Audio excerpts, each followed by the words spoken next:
Gue nggak percaya akan ada poltergeist gitu yang tiba-tiba barangnya bergerak. Ya. Saya pada akhirnya beneran barangnya gerak jatuh sendiri. Pas gue lagi tapping, gue Syabi Nadila.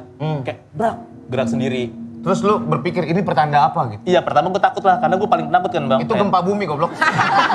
Kalau gempa bumi kan langsung lihat. Oh iya, oke. Kalau itu mah ada yang kabur. Iya. Udah akhirnya lanjutlah tapping. Pas lanjut tapping, tiba-tiba dari kan gue berempat nih, gue Syabi Nadila sama produsernya. Oke. Jadi semua tuh pakai headphone gitu. Pas headphone-nya dimatiin, kita bertiga tuh berempat dengar ada suara kayak cewek.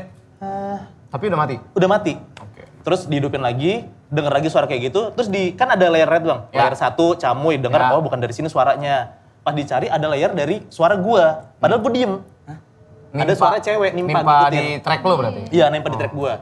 Gua bertiga ngerasa kayak, aduh nih brengsek ada apa nih.